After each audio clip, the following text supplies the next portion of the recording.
প্রিয় শিক্ষার্থীবৃন্দ, আজকে আমরা তোমাদের ক্লাস 9 এবং 10 এর আমরা একটি পোয়েম নিয়ে আলোচনা করতে যাচ্ছি। আমাদের নতুন কারিক্রমে জানো তোমাদের পোয়েম থেকে কোশ্চেন আসে এবং এই পোয়েম থেকে আমাদের 8টা প্রশ্ন দেওয়া হয়, তার থেকে আমাদের 5টা কোশ্চেন আসবে করতে হয় এবং 5টি প্রশ্নের মান 10, প্রতিটা প্রশ্নের জন্য 2 করে মার্ক।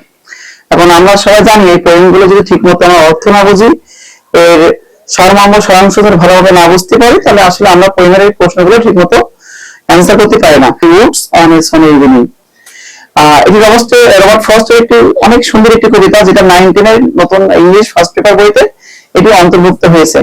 তার আগে আমি পরিচয় দিচ্ছি, আমি মাহমুদ স্যার, খুলনা কলেজিয়েট স্কুলের ইংলিশ টিচার। তোমাদের সাথে আমার সাক্ষাৎ হবে এবং প্রতিদিন মাঝে মাঝে তোমরা আমার এই চ্যানেলটিতে এসে আমার ক্লাসগুলো দেখবে। তোমাদের যতটুকু সম্ভব আমি যতটুকু পারি তোমাদের উপকার করার চেষ্টা করব।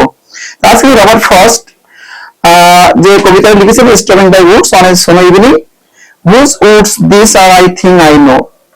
এই লাইনটা হচ্ছে কি, এই বনটি কার, এই বনটি কার, হয়তোবা তাকে আমি চিনি। কবি বলতে যাচ্ছে এই বনের যে মালিক, যে ওনার, তাকে আমি চিনি, সে আমার পরিচিত কেউ একজন হয়তোবা হবে। His house is in the village, though he will not see me stopping here to watch his woods fill up with snow. কবি প্রথম প্যারায় বোঝানোর চেষ্টা করেছেন এভাবে যে এই বনটি যার, তাকে আমি চিনি এবং সেই বনের মালিকের বাড়ি হয়তো বন থেকে একটু দূরে পাশের একটি গ্রামে হবে, কিন্তু সে দেখতে পাচ্ছে না যে আমি এই বনের ভিতরে থেমে গেছি সুন্দর প্রকৃতি দেখার জন্য তার এই বনটিতে। My little horse must think it quiz to stop without a farmhouse near. আমার ছোট ঘোড়াটি, প্রিয় ঘোড়া, কবির ভাষা কবি বলতেছে আমার প্রিয় ঘোড়াটি, সে চিন্তা করতেছে কেন আমার মালিক, কেন মনির এই বনের ভিতরে থামলো, এখানে কোনো ফার্ম হাউস নেই।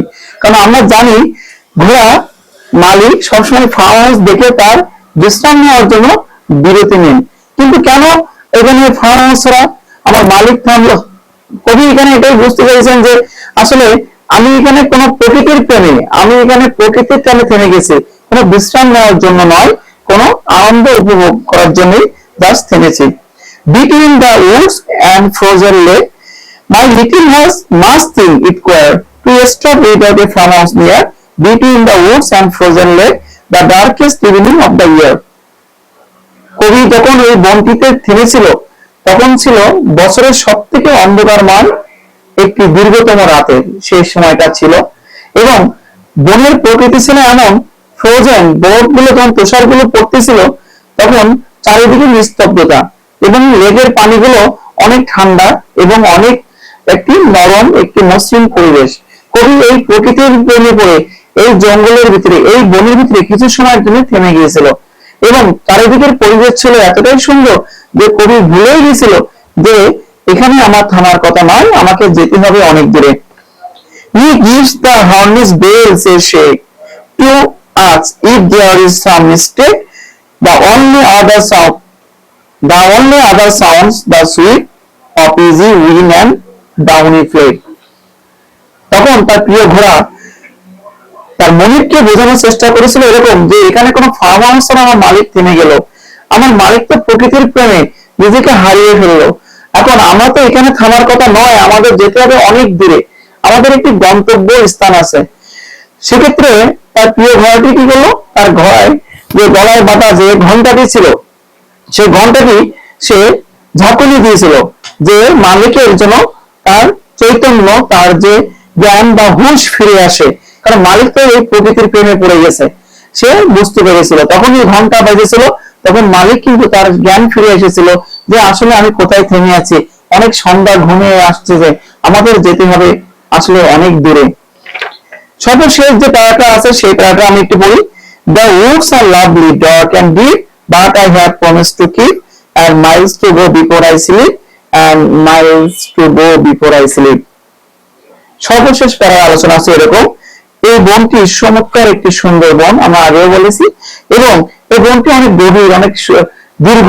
সেই বনের ভিতরে যখন তার মালিক কবি ঘোড়ার মালিক থেমেছিল, তখন সে তার ঘোড়ার ঘন্টা, গলায় বাঁধা ঘন্টা বাজানোর পরে যখন তার জ্ঞান ফিরেছিল, প্রকৃতির প্রেম থেকে সে নিজেকে বাস্তব জগতে ফিরে নিয়ে এসেছিল, তখন বুঝতে পেরেছিল অনেক দেরি হয়ে গেছে, আমাদের এখানে থাকার জায়গা নয়, আমরা এখানে থামবো না, আমাদের তো বিশ্রামের আগে অনেক দূর যেতে হবে, সেই পথ পাড়ি দিতে হবে, এই জন্য এটা আমাদের জায়গা নেই। যতই প্রকৃতি সুন্দর হোক না কেন, অনেক সুন্দর পরিবেশ হোক না কেন, যতই বিনোদন পায় না কেন, কিন্তু এই পথটি আমাদের জন্য নয়, আমার স্থান অনেক দূরে, আমার বিশ্রাম নেওয়ার আগে যেতে হবে অনেক দূরে। মূলত কবিতার লাইন ওয়াইজ আমি একটু বাংলা মিনিং করে বুঝলাম, এটা মূল ভাবটা একটু বলে দিই আমি শেষের দিকে। এরকম রবার্ট ফ্রস্ট তিনি এই কবিতার মাধ্যমে আমাদের বাস্তব জীবনকে তুলে ধরার চেষ্টা করেছেন।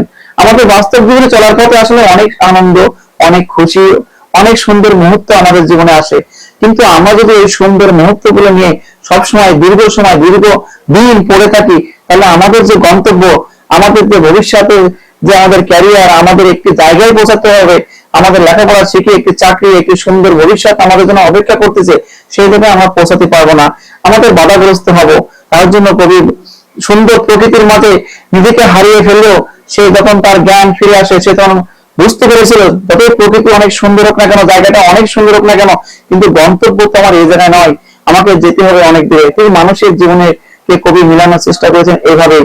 আসলে এই কবিতার মাধ্যমে আমরা অনেক কিছু শিখলাম, যে বাস্তব জীবন এবং আমাদের যে প্রকৃতি প্রেম যতই সুন্দর হোক না কেন, আমাদের স্থান এখানে নয়, আমাদের স্থান অনেক দূরে, সুন্দর একটি ভবিষ্যৎ, সুন্দর একটি জায়গায় আমাদের অবশ্যই পৌঁছাতে হবে। এই কবিতা থেকে অনেকগুলো গুরুত্বপূর্ণ প্রশ্ন আসতে পারে, আমি কতগুলো প্রশ্ন তোমাদের জন্য তৈরি করে রেখেছি। এই জাতীয় প্রশ্নগুলো সবথেকে গুরুত্বপূর্ণ এই কবিতা থেকে। দেখো সেই প্রশ্নগুলো কেমন হতে পারে একটু তোমার জেনে নাও। Why does the speaker stop by the woods on a summer evening? প্রথম প্রশ্ন এরকম গুরুত্বপূর্ণ, মানে আমরা প্রথম প্যারায় কিন্তু এর অ্যান্সারটা পেতে পারি। আমরা এই প্রশ্নের প্রথম প্যারাতে এর অ্যান্সার আছে যে কেন কবি এই বনে তিনি এই সোনো ইভিনিং একটি সন্ধ্যায় কেন তিনি থেমেছিলেন, তার ব্যাখ্যা আমাদের প্রথম প্যারায় আমি দিয়েছি, তোমরা ওখান থেকে এই অ্যান্সারটা নিতে পারো। Second question, why does the speaker think that the owner of the woods will not see him? কবি কেন মনে করেছিল যে এই বনের মালিক তাকে দেখতে পাচ্ছে না, সেই প্রশ্নের ব্যাখ্যা আমাদের প্রথম প্যারা দ্বিতীয় প্যারার ভিতরে এটা আছে, এখান থেকে তোমরা একটু বোঝার চেষ্টা করো। তারপরের কোশ্চেনটা, why does the speaker's little horse think it is strange to stop there? তার প্রিয় ছোট ঘোড়াটি কেন ভেবেছিল, কেন সে নিজেকে ভেবেছিল যে কেন তিনি বিস্মিত হয়েছিল যে এই বনের তার মুনি, তার মালিক কেন থেমেছিলেন, এটা ভেবে সে কেন বিস্মিত হয়েছিল, কেন অবাক হয়েছিল। Why does the horse do to ask if there is nothing wrong? যে কেন তার প্রিয় ঘোড়াটি মনে করতেছিল এটা তার ভুল হচ্ছে কিনা, কেন সে ভুল কিছু করতেছে কিনা তার মনে, তার প্রশ্নে, তার মনে এই ধরনের একটা প্রশ্ন কেন জেগেছিল। What are the only sound that the speaker hears in the woods? কি ধরনের শব্দ বনের ভিতরে তার ঘোড়ার মালিক বা আমাদের সেই লেখক কবি তিনি শুনতে পেয়েছিলেন? আমরা জানি, আমরা আলোচনা করেছি বরফ পড়ার সুন্দর শব্দ, পাতা পড়ার সুন্দর যে একটি শব্দ, মর্মর শব্দ, তুষারের যে একটি শব্দ, নির্মল শব্দ শোনা গিয়েছিল বনের ভিতরে, সেটা আমরা কবিতার মাধ্যমে পড়ে এসেছি, ওখান থেকে তোমরা এই উক্তিটা নিতে পারো। How does the poet describe the woods? কবি কিভাবে বনের বর্ণনা দিয়েছেন, তার ব্যাখ্যা তো আসলে প্রতিটা লাইনে আছে, তাতে আমরা জানতে পারি। Why does the speaker decide not to stay in the woods? কেন বক্তা বা কবি সিদ্ধান্ত নিয়েছিল বা তিনি কেন মনে করেছিল এই বনে থাকা আমার ঠিক হবে না, এই বনে কেন আমি থামতে পারবো না, কেন আমি রাত্রি যাপন করতে পারবো না। What does the phrase promise to keep means in the poem? Promise to keep means এই ফ্রেজটির অর্থ কি, সেটার ব্যাখ্যা আমরা জানি, I miles to go before I sleep, সেই ব্যাখ্যা আমি বলেছি আমি লাস্ট প্যারাতে আছে এর উত্তরটি। তারপরে তো দেখো, what does miles to go before I sleep suggest? miles to go before I sleep দ্বারা কি পরামর্শ বা কি আমাদের উপদেশ দিচ্ছে সেটা আমরা লিখবো। এই প্রশ্নের উত্তর হবে এরকম, what is the main idea of the message of the poem stopping the woods on a summer evening? সর্বশেষ কোশ্চেন, এটা খুব অনেক গুরুত্বপূর্ণ একটি প্রশ্ন, যে কি মেসেজ কবি এই কবিতার মাধ্যমে আমাদেরকে দিচ্ছেন, তার একটি সর্বোপরি একটি সামারাইজ আমরা করব এই প্রশ্নের মাধ্যমে। তো মোটামুটি এই ছিল আজকে আমাদের একটি কবিতা, রবার্ট ফ্রস্টের stopping by woods on a summer evening. এই কবিতাটা আমরা আরো সুন্দর করে আসলে আমরা এর ব্যাখ্যা আমরা দেওয়ার চেষ্টা করেছি। আরো আমাদের বইতে অনেকগুলো কবিতা আছে, আমরা ভবিষ্যতে তোমাদের পরবর্তী ক্লাসে অন্য কবিতা নিয়ে আসবো। ততক্ষণ পর্যন্ত আল্লাহ হাফেজ, ধন্যবাদ সকলকে।